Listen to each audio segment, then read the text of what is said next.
स्थानांतरण के द्वारा Na2O एवं MgO की संरचना को बताइए। तथा तीसरा प्रश्न है, इन यौगिकों में कौन कौन से आयन उपस्थित हैं।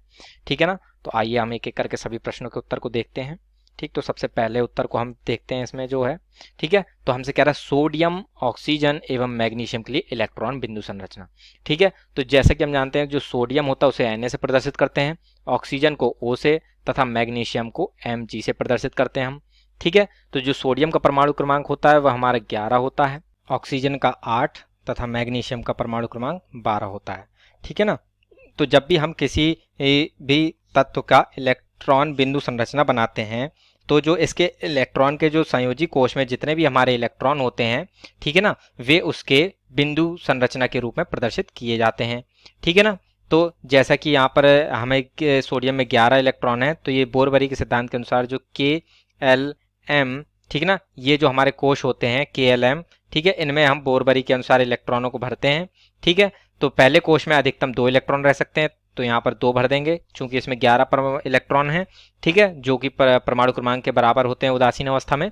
ठीक है ना। तो दूसरे कोश में हमारे 8 आ जाएंगे तथा इस प्रकार से अंतिम कोश में हमारे कितने आएंगे, 1। अर्थात जो हमारा 1 है ये हमारा बिंदु संरचना बनाते समय जो इसमें बिंदु बनेगा वह हमारा 1 बनेगा। ऐसे ही हमारा जो ऑक्सीजन में जिसका परमाणु क्रमांक 8 है, तो पहले कोश में 2 इलेक्ट्रॉन आएंगे तथा दूसरे में हमारे 6 इलेक्ट्रॉन होंगे। अर्थात जो बाह्यतम कोश होगा वह हमारा उसमें 6 इलेक्ट्रॉन होंगे। अर्थात इसमें ऑक्सीजन का जब बिंदु संरचना बनाएंगे तो उसे 6 बिंदुओं के द्वारा प्रदर्शित करेंगे।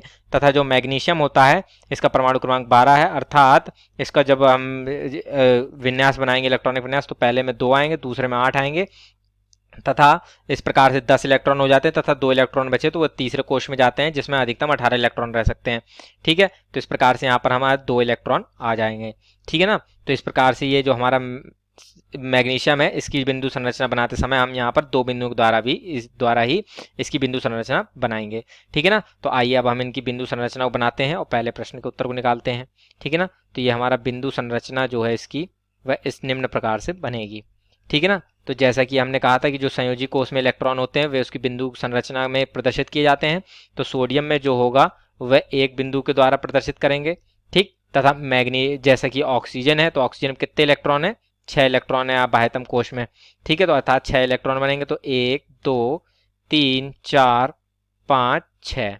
ठीक है ना। तो इस प्रकार से हमारे 6 इलेक्ट्रॉन बन जाते हैं और ये बिंदु संरचना बनती है।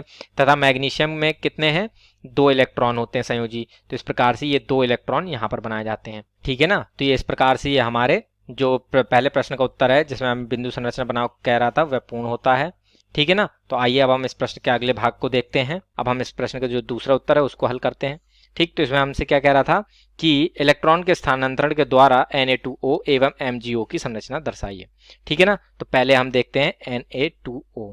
ठीक है, तो जो Na2O है इसमें हमारे 2 आयन उपस्थित हैं। पहला है Na+ तथा ये जो हमारा है O। ठीक है, O-। ठीक है ना।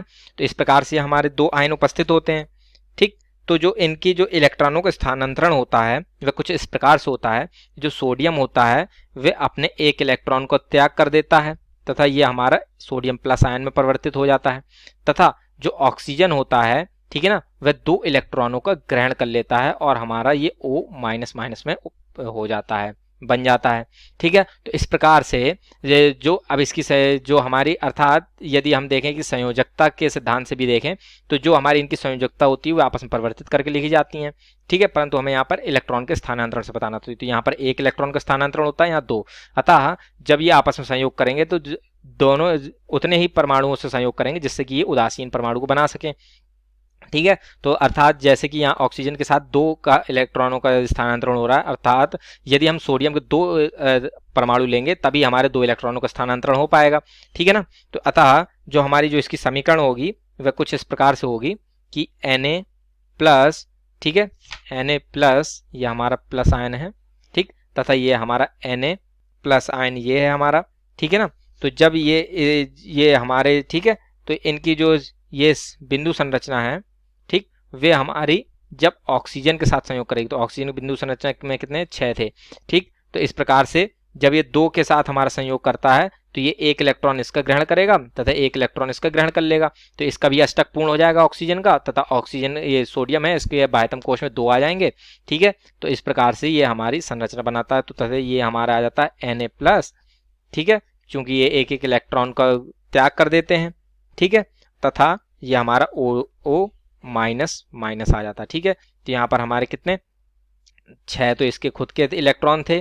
ठीक, तथा 2 इलेक्ट्रॉन इसने सोडियम से ले लिए, तो यहाँ पर O2 माइनस आ जाएगा। ठीक है ना, तो इस प्रकार से ये हमारा बन जाता है। तथा जो हमारी जो ये तो Na2O की संरचना हो गई, तथा अब हम देख लेते हैं MgO की संरचना। ठीक है ना, संरचना तो ठीक इसी प्रकार जैसे कि हमारा Na2O था। ठीक है, तो इसमें MgO में हमारे Mg+2 आयन तथा O माइनस आयन है। ठीक है ना, तो Mg किस प्रकार से ये 2 इलेक्ट्रॉनों को त्याग करता है तथा ये Mg+ में परिवर्तित +2 में परिवर्तित हो जाता है। ठीक, तथा जो ऑक्सीजन है वह यहाँ पर 2 इलेक्ट्रॉनों को ग्रहण करता है, इसके फलस्वरूप ये हमारा O-2- में परिवर्तित हो जाता है। तो देख सकते हैं कि इलेक्ट्रॉनों का स्थानांतरण कितना है, बराबर है। अतः दोनों के एक एक परमाणु ही अभिक्रिया में संयोग करेंगे। तो इसकी जो Mg होता है इसके बाह्यतम कोश में हमारे 2 इलेक्ट्रॉन होते हैं, तो 2 बिंदु ही बना लेते हैं। तथा जो ऑक्सीजन है इसके कितने 6 होते हैं, तो 6 बना लेते हैं। ठीक, तो इसके फलस्वरूप हमारा क्या होता है, जो 2 इलेक्ट्रॉन होता है ये दोनों इलेक्ट्रॉन Mg त्याग कर देता है, जैसे कि हमने देखा था। तो ये ऑक्सीजन ग्रहण कर लेता है, तो इस प्रकार से ये हमारा Mg2+ बन जाता है। तथा यहाँ पर जो ऑक्सीजन है वह 2 इलेक्ट्रॉनों को ग्रहण करके, ठीक है ना, ये इनको थोड़ा हम अलग बना लेते हैं, बड़े बना लेते हैं ताकि हमें अलग दिखें। ठीक है, तो ये वाले इसने Mg वाले इसके इलेक्ट्रॉन है। ठीक, तथा ये यहाँ पर ग्रहण कर लेता है और इस प्रकार से हमारा MgO बनाता है। ठीक है ना, तो इस प्रकार से हमारी MgO की संरचना भी आ जाती है और हमारे प्रश्न का दूसरा भाग का उत्तर पूर्ण होता है। ठीक, तथा जो तीसरा कह रहा है इन यौगिकों में कौन कौन से आयन उपस्थित हैं। ठीक है, तो अब जैसा कि हमने देखा था जब बिंदु संरचना बना रहे थे तो इसमें सोडियम, ऑक्सीजन, ठीक, Na2O में उपस्थित थे, तथा जो मैग्नीशियम ऑक्सीजन में मैग्नीशियम+ तथा O2- आयन उपस्थित थे।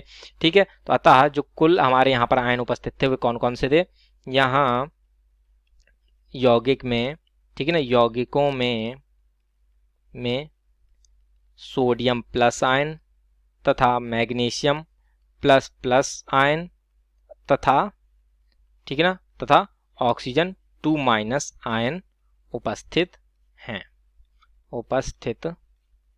हैं। ठीक है ना, तो ये इस प्रकार से हमारे प्रश्न का उत्तर पूर्ण होता है। आशा करता हूँ आप सभी को उत्तर समझ में आया होगा। धन्यवाद।